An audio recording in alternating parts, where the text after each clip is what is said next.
What would the world look like if people felt like they mattered? Welcome to the Lead with Love podcast, exploring what it means to lead with love in business and life. I'm your host, Jada Selner, and in this show, I'll share meaningful conversations to help you, the creative, the entrepreneur, the world changer, reach more people, go after your dreams, and serve your community with love. I appreciate you joining me. Now let's get cozy and start today's episode. In this conversation, you'll get to know Marie Forleo. I discovered her when I joined her amazing online business program that helps you fall in love with marketing called B-School. And what we talk about is why making decisions with your heart matters, even if it doesn't always make sense on paper or even make you paper, and how to quiet that vicious voice in your head so you can do your work in the world, and also the importance of choosing joy, even when the work is not always sexy behind the scenes. So we're going to get real. And the cool thing about Marie is she is so down to earth, even though she's been named by Oprah as a thought leader for the next generation and one of Inc.'s 500 fastest growing companies. Marie's mission is to help you build a life you love and use your gifts to change the world. My kind of girl. And she's also the creator of the award-winning online show, Marie TV, The Place to Be, with over 35 million views on YouTube, with an audience in 195 countries. As I said, she's the founder of B-School, an online business school for modern entrepreneurs.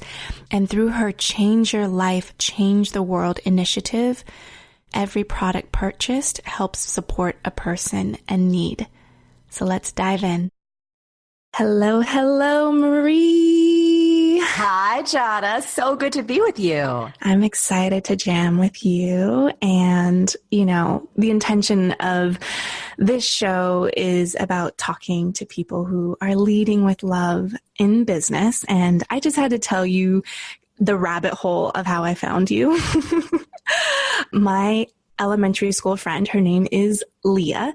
And she, I told her I was starting a business at this time. This was when I was working on my Instagram account with Simple Green Smoothies. And she's like, you have to check out this Italian chick. She has a show called Marie TV. Her name is Marie Forleo.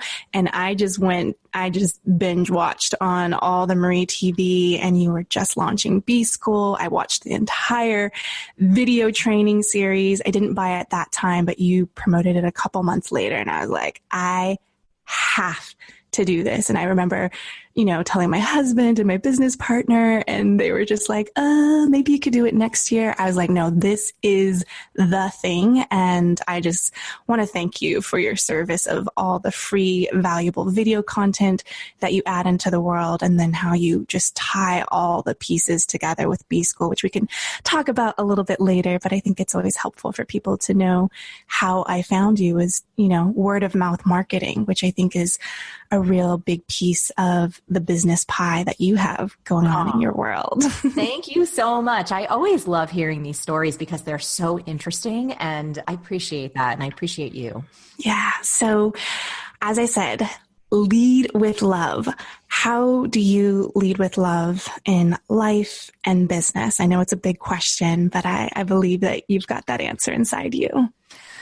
For me, it just comes down to listening to my heart. And understanding that my heart has wisdom that is simply not accessible through the logic, rational parts of my mind and my brain and my experience. So I think for me, it's a lot about tapping into really what feels right, what feels expansive, what feels as though it's going to lift up others, regardless of how it's necessarily going to impact me or my bottom line. And I always find that when I'm listening to my heart, it always guides me in a direction in which the outcome is going to be everyone will win. What's best for the people that I'm looking to serve, whether that's our customers, our larger audience, my team members, friendships, other types of relationships. When I am looking at doing what's best and highest for them, it's also often what's best and highest for me.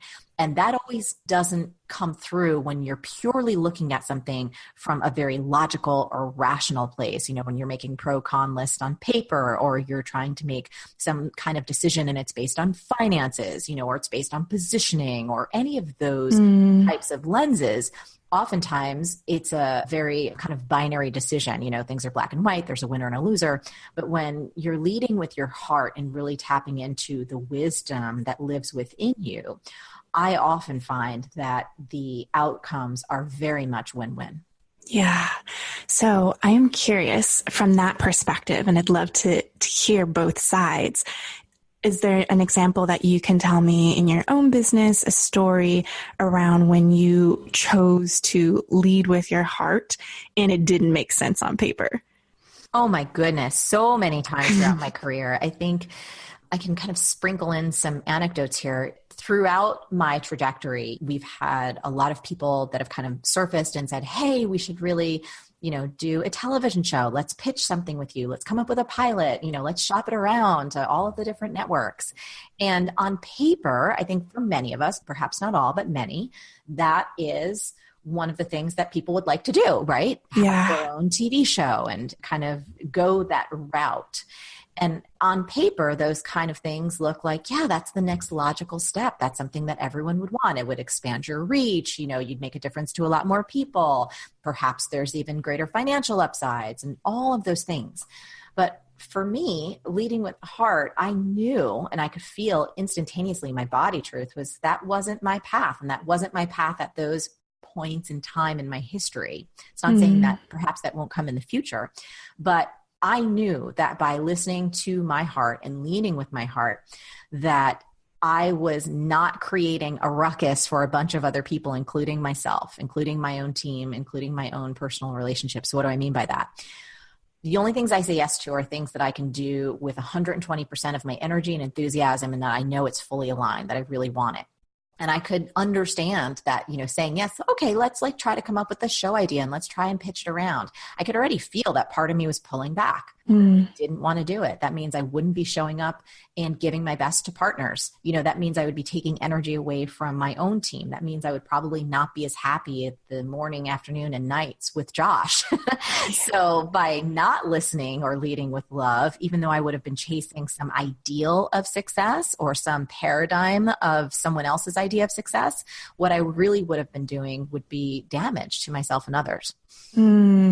So how do you define success for yourself, right? Because I think that's what's happening is we have this outer perspective of published authors speaking on TED stage, all these things that you think should be metrics of success. Yep. How do you find and tune in to your own definition of success? And if there's any wisdom that you could impart and share to the listener here on how do they find that for themselves that doesn't have to do with the rest of the world defines success? Yeah, I think it's a matter of constantly being willing to challenge your own assumptions and to ask yourself why you're doing something. Really, why are you going after a particular goal? Why are you engaged in an activity? What are you hoping to get out of it or create out of it or learn out of it or grow? How do you want to become greater in terms of who you are as a human being out of any particular experience? And if you're willing to be brutally honest with yourself constantly and challenge those assumptions, I think very often you start to discover where you're following someone else's set kind of path to what success is supposed to be versus listening to your own heart. So I think it's an ever-evolving process of challenging your own assumptions and paying attention to what brings you joy, paying attention to what you genuinely find yourself being attracted to in terms of projects, in terms of working with other people, in terms of how you want to spend your time and your life, and really getting on a fundamental level how much of our lives have been pre-prescribed and that we've absorbed just by nature of growing up in the cultures and the family that we grow up in. So just understanding that a lot of what's existing in your brain right now as it relates to this idea of success may not even be yours is a first good step to then having the awareness to start parsing through what is actually true for you versus something that you merely absorbed and adopted because you didn't know any better. Love that. Yes, yes, yes. So to answer your other question, for me, it's an ever evolving process, but I don't strive for balance.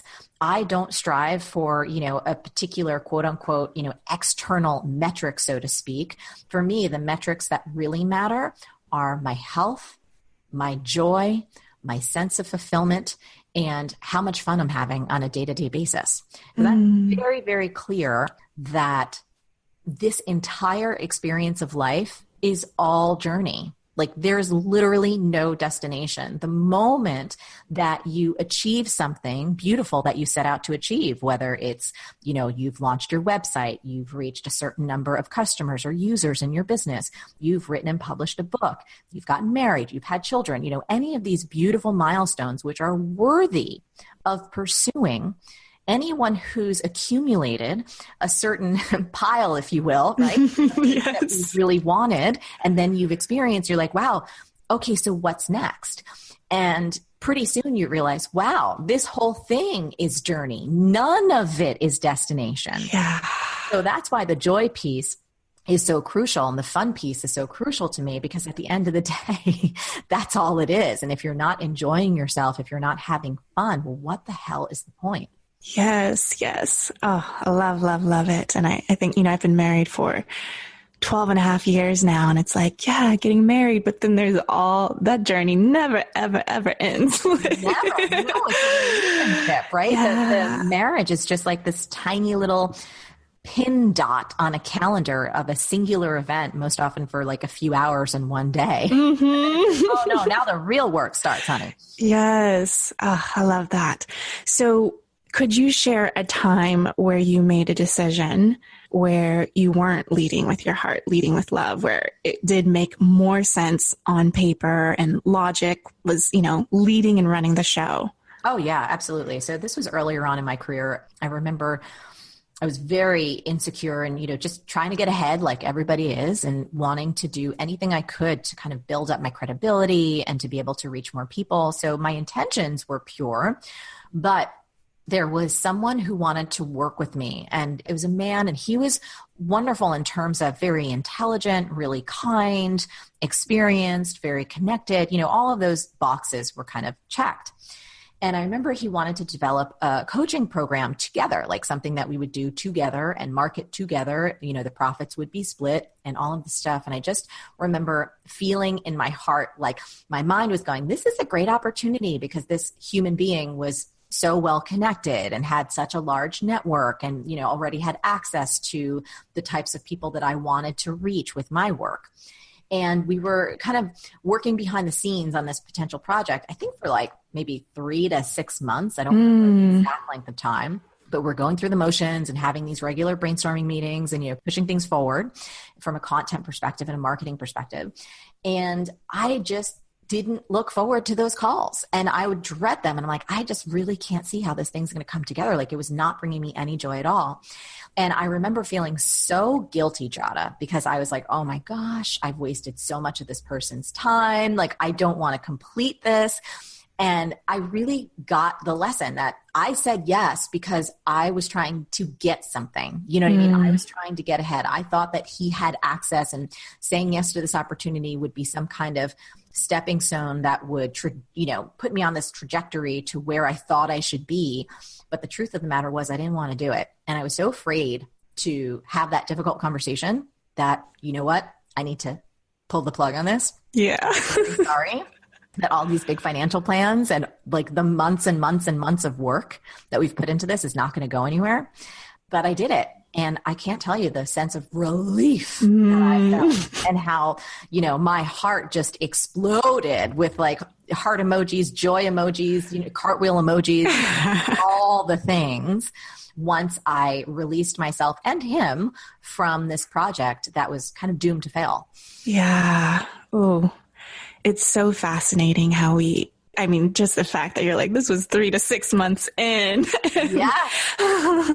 Did you lean on any people during that time, to have the difficult conversation? Like, how did you get to that place? Was there a lot of like revving up and having conversations with Josh and friends? Like, how did you muster up the confidence and just, Yeah, the pain got so great. I'm really good at don't have a high tolerance for intuitive pain. I know very, very quickly in my body speaks loudly when things aren't right.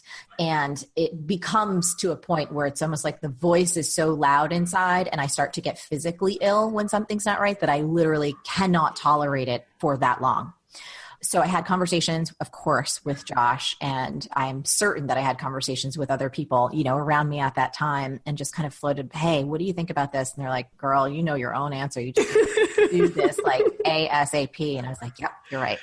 And it was one of those experiences, and I'm sure we've all had many of your listeners right now, where something's not right, but you're terrified to have that conversation. Something's not right, but you're terrified to speak up and get out, to close the door, to disappoint people, to potentially appear like a flake or irresponsible or ungrateful or stupid, perhaps, because, you're pulling out of a quote unquote amazing opportunity and you don't really have something else to fall back on. But in your heart, we're talking about leading with love, right?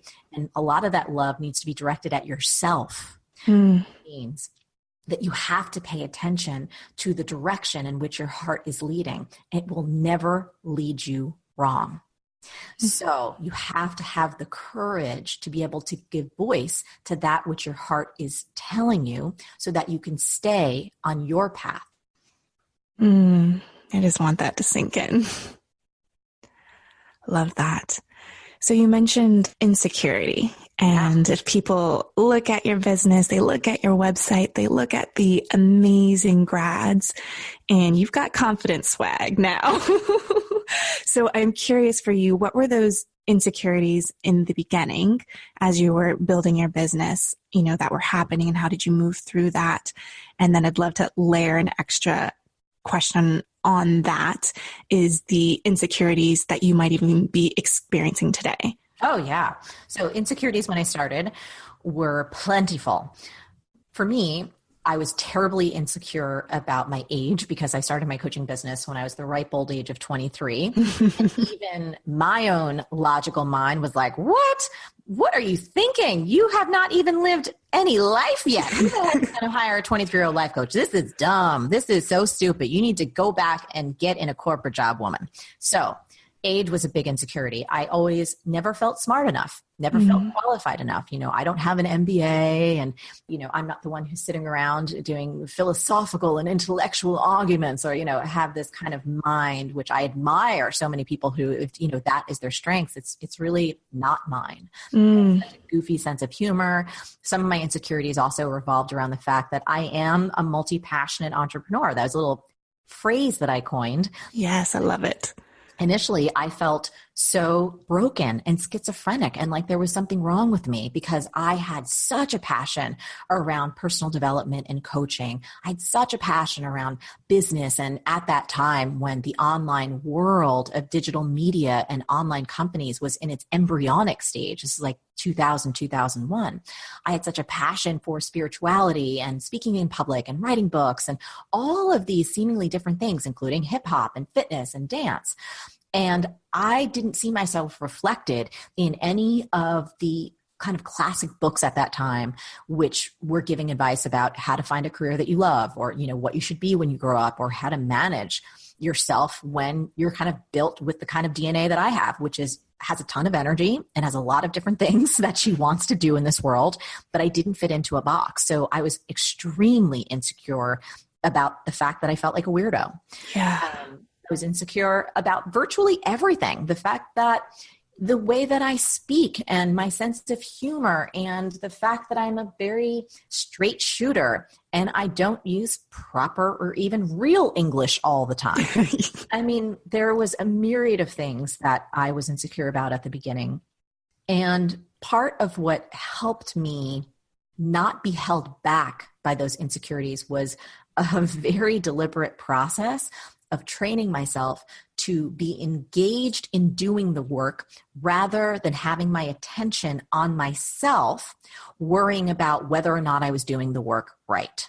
So in any given moment, you can either have your attention like in your own mind going, God, do I suck? Am I too young? Am I too stupid? Do I not have enough experience? Are people really liking me? Are they even really getting value out of this? Or you're writing the blog post. You're sending the email. You've got your attention on your clients. You're actually engaged in the service of helping other people. And when I realized that in any given moment, I was either doing one or the other, I began to train myself to put my attention outward on being of service and not on talking to myself about how insecure I was. And when you do that, over time, cumulatively, you begin to train yourself to not listen to the voice in your head and give it as much credence or showtime as perhaps you do earlier in your years. Yes, I'm reading this book right now called The Inner Game of Tennis.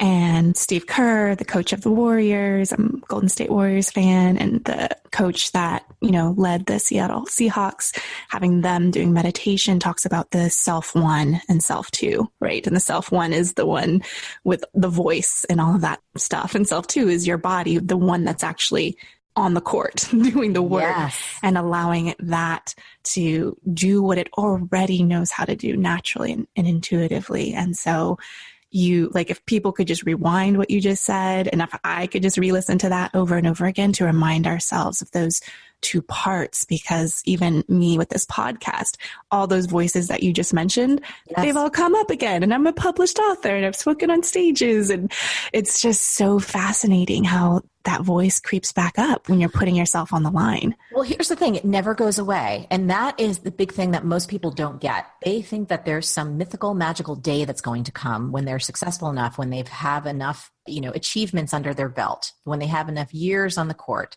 when they've have enough money in their bank account, that somehow they're going to show up and not have those voices, not have that vicious, critical, judgmental voice in their head not speak up. And it's just simply not true. So the sooner that you recognize that that voice isn't you, it isn't true, and it isn't going away, the easier it becomes to A, not listen to it, B, not take it seriously, and recognize you're not broken for having it in the first place. I often like to refer to that voice as WKRP, because it's like crap radio playing 24/7. And if you direct your attention to it, it's just going to talk louder, and it's going to come up with all of the best things to make you feel like crap. But if you're wise enough to understand, like, oh, I've just directed my attention towards that thing and I don't have to, there's actually reality, like life, external things, my body, engagement, things to be of service of, nature to take in, music to listen to, people to have conversations with, and you keep yourself engaged in reality, that voice fades to the background and it ceases to stop you. Let's all unsubscribe from WKRP. So you said that that voice doesn't go away when you, built that level of success. So you obviously have some skills in like being able to turn that voice down a lot sooner, a lot faster. But what would be some insecurities that are creeping up for you now? It's the same thing. You don't have anything worthwhile to say. Everyone's already heard it already. Does anybody even really want to see these videos? I mean, it basically evolves with you. So that's what you have to be careful of. So those are some of mine. And again, it's like, oh, this again. You're like, you're not a fast enough producer. You don't create enough. Like if I tune in to WKRP, oh man, Jada, it's nonstop. I mean, all day, all night, bullshit. It's easy. Sorry, I don't mean to curse on your show. No, earmuffs are welcome. But again, for all of us, I think we know that to be true. So mine are just like y'all's. It just, my particular inner voice, like she's vicious. She's really vicious. And she can be extremely mean and extremely judgmental and extremely controlling and all of those lovely things. It just sounds like me. Like your voice probably sounds like you. Totally. Oh, love it. So you have built something very beautiful. You have an amazing community online, and I just want to let you know that you teach a lot, but you also model a lot as a business leader. And one thing that I witnessed from you and your just building your online community was this thing that I started to call no comment left behind. Mm-hmm. And it's where, you know, people engage with you, whether it's on Facebook, Instagram, or whatever, but you actually respond, acknowledge, like, heart, to just acknowledge the person on the other side who took the time to comment. And it wasn't something that you necessarily, that I learned you teaching. I witnessed it and I was like, I am going to do that in my own business. Like, I see that she's doing something differently than a lot of people are doing online to like acknowledge the person on the other side. So I'm curious, what were some of the key ingredients for you that were intentional? Because we know we have a lot of things that also just naturally, organically happen, that ripple effect that grows. But what were some of the intentional things that you did when you first started building your community online? You know, from an intentionality standpoint, for me, I'm really interested in hearing what people have to think about the content or what other questions they have. So, you know, when Marie TV started, which was, I think, in 2009, 2010, I had already been creating content for almost a decade, right? Like, so I had an online newsletter and I had a blog before all of that came about. And before the days of blogging, I would just get responses via email because I was sending out my content purely through email. And I would always appreciate when people wrote back and they asked questions because it would help me further think about things and go, wow, I haven't considered that. Oh, great. That's another idea for another piece of content, or that's another place I need to go think more, research more, look at it from a new perspective. So the intentionality was always to provide a space and to let people know that I was interested in them. You know, it wasn't just a monologue, that I wanted it to be a dialogue. And so that just really grew organically.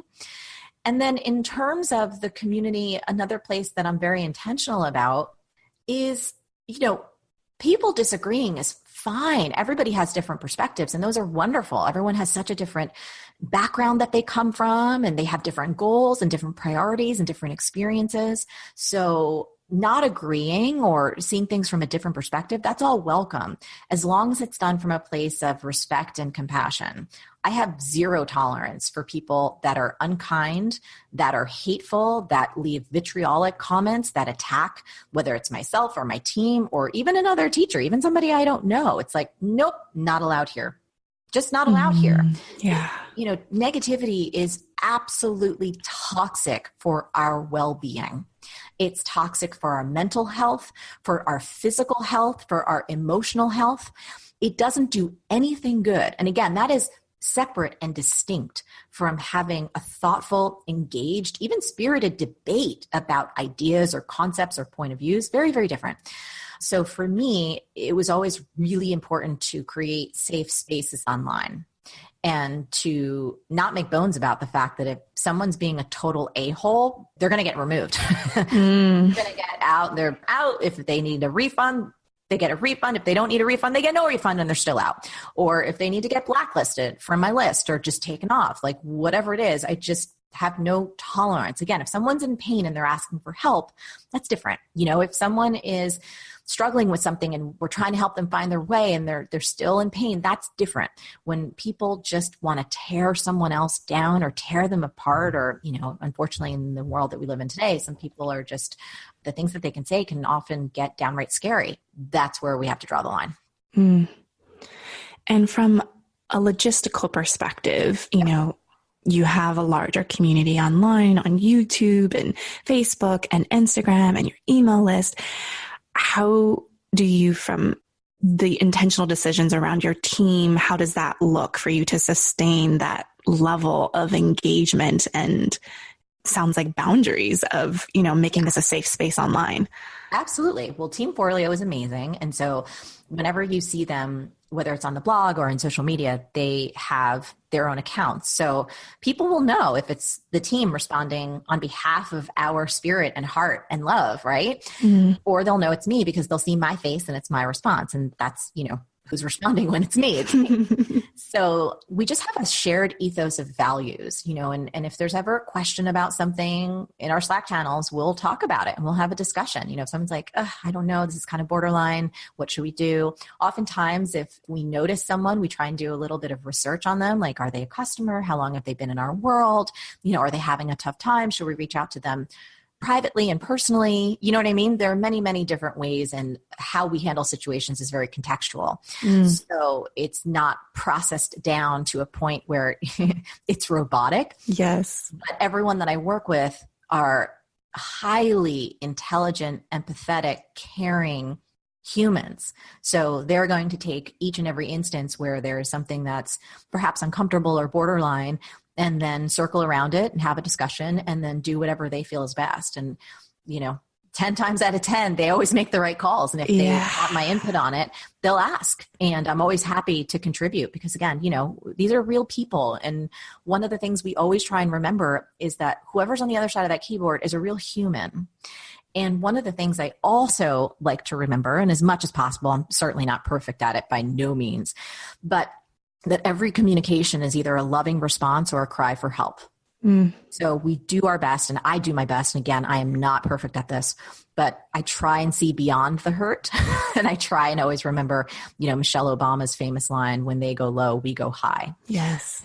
I love that. I also love how you shared that it's not this solo conversation. Like, you guys are, as a team, some instance where you kind of bring it in. It's like, hey guys, let's brainstorm on some ideas on how to respond with love to this certain thing. And I think us not operating in that silo, which so many people who are just starting, their businesses feel like they have to figure it all out alone. And it's like, even at the scale that you're at with your team and your business, it's like, I'm not making all these decisions by myself, and we're collectively coming up with what is the most loving thing that we can do, respond in this moment. Yeah, absolutely. And sometimes the most loving thing you can do is to remove someone. Mm-hmm. And kind of sit with themselves for a little bit. And, you don't have to do it harshly, and you don't have to treat them, with any type of mean spirit, but you do have to maintain your boundaries. And for me as a leader, I need to protect my team. I need to make sure that they're okay and that they feel good. So it's a dance, it's a dance just like every other relationship. And we're living in a time where people can be extraordinarily cavalier on their keyboards and say things that I doubt they would ever have the audacity to say to someone's face if they were to be in front of that person. But, we do our best. Yeah. And you've been in this online game. You are just like an OG. Yes, I am. Yes, I am. Very proudly. And I know a lot of the women that I talk to, they're so curious of people that have been in it for a while. You see the online space is shifting, it's changing. And I've noticed, that as technology increases, we're more connected, but we're feeling a sense of disconnection more than ever. And I'm just curious for you and how you're looking at the online space and the decisions that you guys are making behind closed doors. What are some of the conversations that you're having or the shifts that you might be making in your business at this time as things are changing? One of the things that makes me a little bit different than perhaps some other people is I always try and focus on what's not changing. Yes. And what's not changing is human nature. Yes. Humans want to feel connected. Humans want to be seen and acknowledged and heard and respected.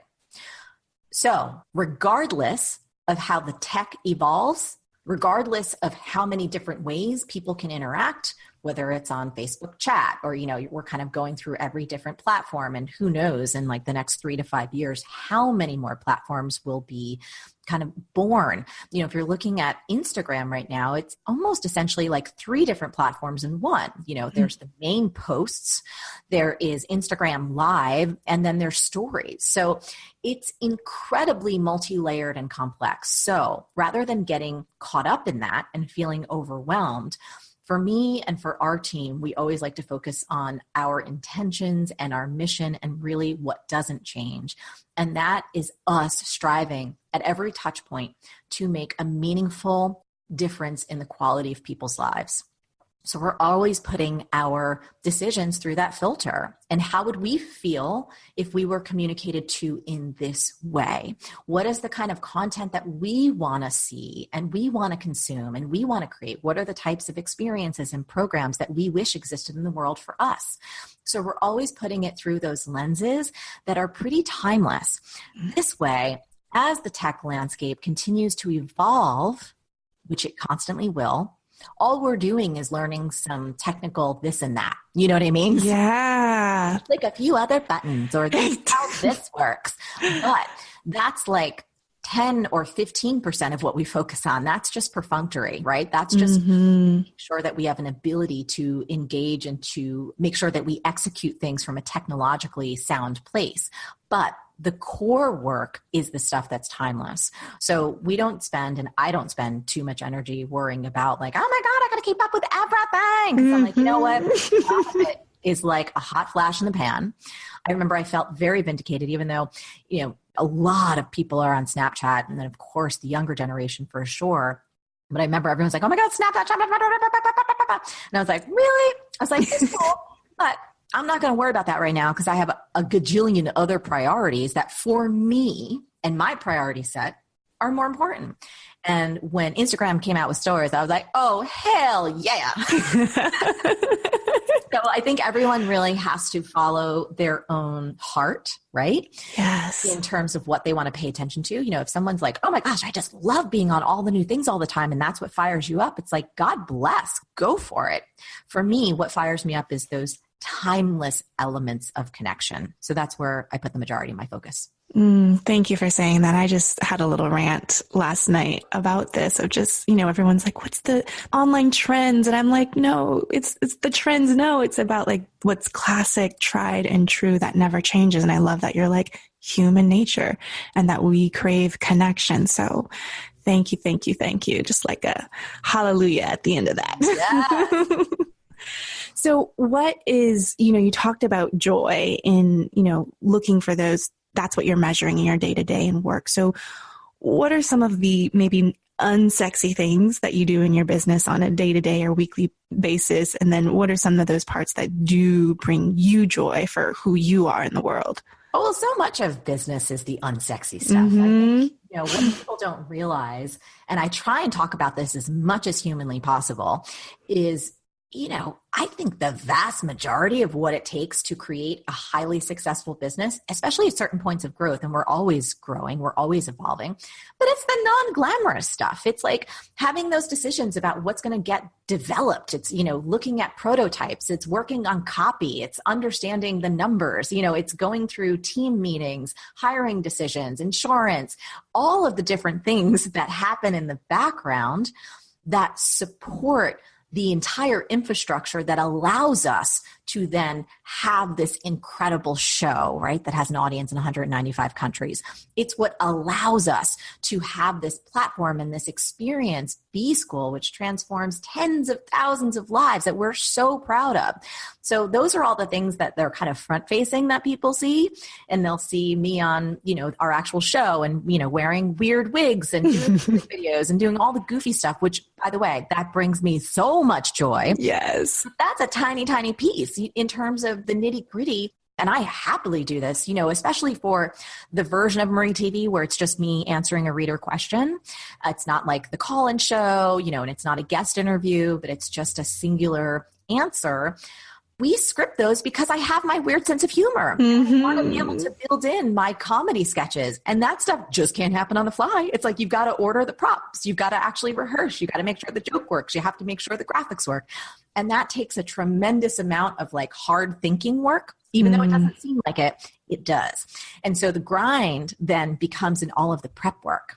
But that's also the growth work, because if I didn't sit down and like rack my brain cells to come up with some of those ideas and to collaborate and do all of the different iterations where you review it again, and then you go through pre-production, and then you actually produce it, and then post-production, and what are the edits you have to make, you never get to the good outcomes.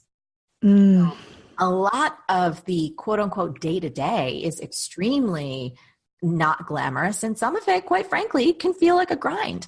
But I try to remind myself that I get to choose the energy I'm bringing to each and every task, whether it is writing a Marie TV and I'm stuck and I feel like I don't have an idea, or something's just not, coming out right. And I'm like, gosh, this isn't working. How can we make it work? And you kind of feel like you're beating your head against the wall, or you're kind of looking through mind bending numbers or making decisions about 401k and insurance and like all that are essential to be a responsible business leader and to take care of yourself and your people.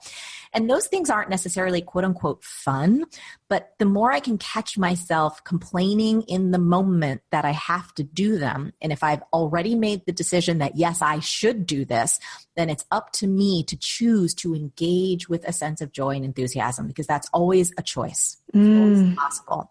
But I have to constantly watch myself, because we're all humans. We have human brains that like to complain and like to bitch and like to moan. Yes. So then it becomes on me to go like, Marie, what are you doing? Like, why are you dragging your feet? You can make this a party. Throw on some Rihanna, dance around, and get this done. I love the prep work is the growth work. That's so good. And thank you for just really setting the stage of what it takes to get the outcomes that you want to create, or the service and the work that you want to do in the world. That there's some grind behind the scenes, and there's editing and reviewing and mistakes and stuff that you thought was going to be great, and it's dumb.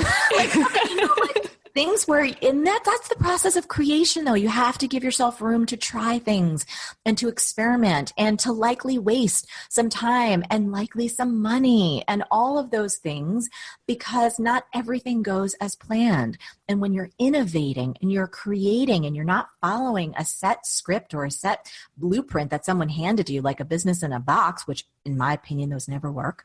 Yeah. Then you have to be willing to take some on the chin and to know that a lot of what you create is just not going to be that good. And that's okay. That's the process. Can you tell me a story around that, where you invested some time and some money and you didn't get the outcome that you wanted from it? Absolutely. I remember when I was this is pre-B School. So before B School, I had several years of different online programs. One of them was called Virtual Mastery. And it was actually a blend of personal development and spiritual growth and some ideas around business and marketing. And John, it was really funny. I was talking to someone about this, that, I started off my career life coaching because I believe so deeply from the core of every cell in my body that there are certain ideas and concepts and mindsets from a personal and self-development standpoint that were never taught in school, and that they're really useful, and they help people live genuinely joyful and fulfilled and happier lives than they would have had they not had these tools and mindsets and understandings. So when I was first starting, that's all I would talk about. It was all personal development. And I was so uncomfortable, Jada, talking about business. Oh my God, I wanted to throw up. I was like, who is going to listen to me? Like, I was real good on it behind the scenes, but it wasn't anything I was leading with on the front, because I didn't feel smart enough. I didn't feel experienced enough. I didn't have an MBA. I had no credibility besides the businesses I was building. So all that to say, one of these particular programs, it was a year-long online coaching program, and I wanted to have our own custom community. Now you have to get, this is back in the early 2000s, right? When WordPress was pretty much brand new. There wasn't all kinds of plugins. Facebook barely existed. There was no groups. There was nothing like that. So we had invested thousands and thousands of dollars, which was an enormous amount of money. It still is, right? Yes. So much development on this custom membership site. And I sold the program, and there were a couple hundred people signing up, and I was so thrilled. That membership site, it crashed in a second. It was such a friggin' hot mess. And I just remember wanting to cry because customer experience is so important to me. Not because I want to be perfect, but because I friggin' care. Like, yes. if I put money down, I want them to feel taken care of. I want them to have an extraordinary experience. That's what I'm committed to creating. And I thought I had done my due diligence. I had paid all this money. We took all the time, but the shit just did not work. And it just had to all go down the drain. And, and of course we just did our best. And I communicated very honestly what happened. Like, hey, we did not know this was not going to be a good experience. And, we found something else and people were fine with it, but it was heartbreaking. And there's a lot of money and a lot of time and a lot of ego and, all the things that just go down the drain. You're just like, oh. And I remember it kind of helped to reinforce some of those critical voices in my brain going, see, you're not smart enough to do this. See, you don't have what it takes. See, you're not really a real business owner. You can't even launch something that works. I'm just letting that sink in. And what did you do on the other side? The resilient Marie. Yes. Like after the tears, right? And after wanting to throw my computer through a window, which happens to all of us. By the way, I just want to say something on this tip, because this is something that I've experienced so many times, Shada. So technology, we love technology, right? It's amazing. It's miraculous. It has so shifted the quality of our lives. And yet, rarely does it work as planned.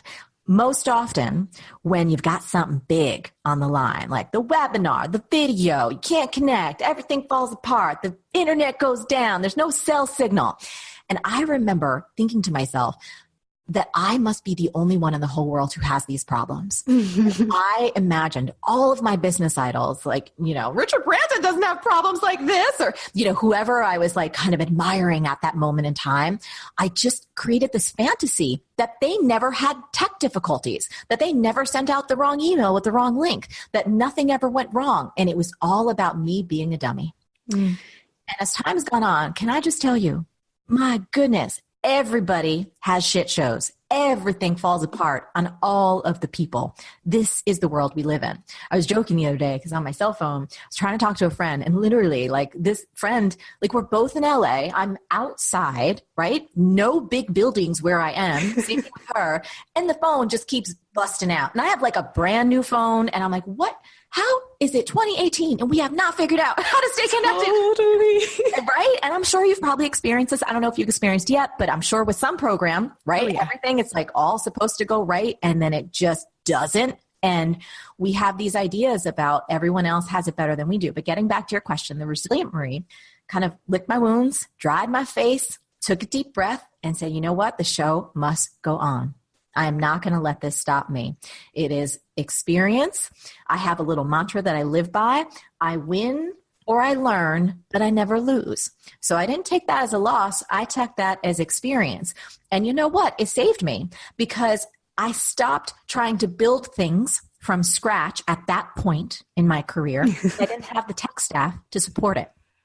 So I made my life easier by using out-of-the-box solutions, which again aren't that great because sometimes you can't customize them to the level you want to. However, it saved me a lot of time and a lot of money so I could focus on what I was best at, which I felt was the teaching, the transformation, actually taking care of the people. They didn't give a shit what environment they were in, really. They wanted the results. They didn't care what it looked like. So I had to get that lesson. So that was what I looked like on the other side. Those tears and feeling again, just throwing my computer out the window. And I know you mentioned virtual mastery. Yes. I know there was Rich, Hot, and Happy. Rich, Happy, and Hot. Rich, Happy, and Hot. Yes. So and you had live events. And I remember, so a dream of mine, when people want to sit on Oprah's couch, I was like, I want to sit on Marie's couch. Yes. And I'll link to the video for that interview, being a happy B school grad. But I remember after the video interview, I just can you give us any advice? And you're like, don't chase two bunnies. Yes. And I really took that advice of focusing on this one core thing and making it really, really great. It was great advice. And I'm just curious, were you at a crossroads, a place where you were chasing, as a multi-passionate entrepreneur and person, as you say, were you chasing two bunnies or 2+ bunnies? And who kind of gave you the insight or information for you to kind of make that pivot to just go all in on B School? Yeah. So I'm going to step it back a little bit for context. So there was probably 5 to 6 years of the beginning of my career where I had my coaching practice that was growing. I was still keeping the lights on by bartending and waiting tables. I was also a Nike elite athlete. I was doing hip hop videos and fitness videos. So I had a lot of different plates in the air, and that was by choice. So I knew that my coaching business wasn't going to grow as fast, even though I was doing online programs. I knew that I wouldn't kind of earn as much because I was splitting my time, right? I was splitting my focus. So I was okay with that because I wanted the variety. I wanted the experience of engaging with all of these different things that I loved. And I was fine to kind of put up with, so to speak, a little bit of slower growth and less money. Then it wasn't a person. It was actually my own heart coming back to leading with love. My heart told me, you know what, Marie? It's time. It's time for you to let go of some of these other income sources, which again, right, included the bartending, including the waited tables, the fitness, the dance, which I loved them all. They all gave me something really unique and really satisfying. And my heart told me that if you really want to make the difference in the world that you are here to make, it is time to focus in. Now, ironically enough, focusing in on just the online portion of my business and the coaching and teaching, yes, that's focusing in a certain degree, but anyone listening who runs a business knows you still got 17 million things to do. Yes, yes. But from a domain standpoint, letting go of earning money as a hip hop instructor and a Nike athlete, earning money, doing the other things that I was doing, letting that go freed up things on the calendar. So that was really a turning point for me. And then I've done that several times. You just made reference to, I had a live seminar, basically conference that we did every year that I loved. It was extraordinary. And we actually want to bring that back. There were all of these other things, all of these other revenue sources that I had coming in when B School was born. And again, I had a heart opening and also a really tactical look at how I was spending my time and what were the ROI for each of those areas where I was spending my time. So for example, financially, what did it look like to have that conference every year? How much was it costing us? How much profit was it bringing in? And how much time was I spending to make it as extraordinary as it was? I did that for each and every program that was running simultaneously to B School. Then I also asked myself the question, what's my reach? What's my potential scale with this? And I knew in my heart, coming back to that love piece, that I wanted to transform as many lives as I possibly could while I'm on the planet.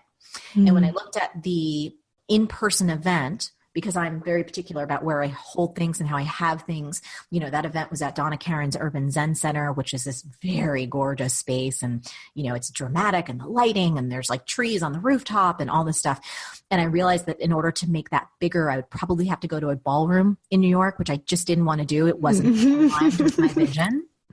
And some of the other things I did, they just had a limit on them. And I said, you know what? I need to go all in with B School because I can reach people all around the world. This information is so needed right now. There are really no other opportunities for people to understand how to build their value system in, their personality system in, how to breathe life into marketing in a really effective way that creates results, but also in a way that they're proud of and that makes a difference in the world. And so I felt intuitively that that was the place that I needed to focus if I wanted to step into what I felt was my highest potential. That's how that decision came about. And that was, 7 or 8 years ago. And this is our 9th year running B School. Oh, I want to do a party dance for you. And I will say for anyone who's listening, you have an exercise actually to walk people through that. It's so cool. One, to know that this was like a heart-led exercise that you moved yourself through, but it's profit clarity. Yes. So for anyone who's listening and just wanting to really, get the nitty gritty of how to do that, you actually have it inside B School. And that was a game changer for me to write all those different revenue streams and heart streams and all of those pieces. So thank you for sharing that. Cause I was like, oh, she must have got those wise words and wisdom from somebody cool. And you. That's what, all of us have so much wisdom in our hearts, right? We have so much wisdom in there. And to be able to look at our lives from this holistic lens, as responsible business owners, understanding the numbers, all of that, absolutely vital. But then understanding our joy and what brings us energy. And how are we really aligning our long-term and short-term goals with our activities on a day-to-day basis? So there's a lot of different layers, but it's really important to be able to take that holistic view, because that's what will get you that clear answer. And most often your heart's like, yes, it wants to do cartwheels because you're like, this is what I really want to do. Yes. Love that. So there's so many more questions I want to ask you, but I want to really, really honor your time. I know you're in launch mode. Happy launch vibes to you. Thank you.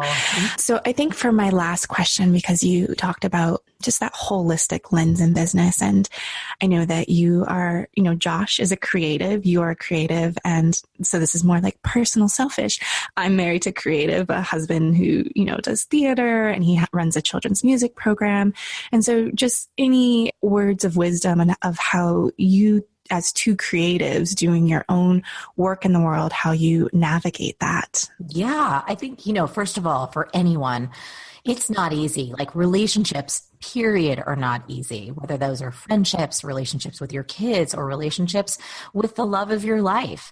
So it's a constant evolution. For Josh and I, it's really about that communication and being willing to honor each other and stay in touch with the different ebbs and flows of our career. So he knows, and like everyone on our team who has spouses and significant others, B School time, which is now, it's like the Olympics and the Super Bowl and the Grammys all rolled up into one. Like it is go time. And so that means we're not going to be able to hang out quite as much. It might mean working on the weekends or late nights or early mornings or whatever has to get done, because we all know this is the one time a year that we do this.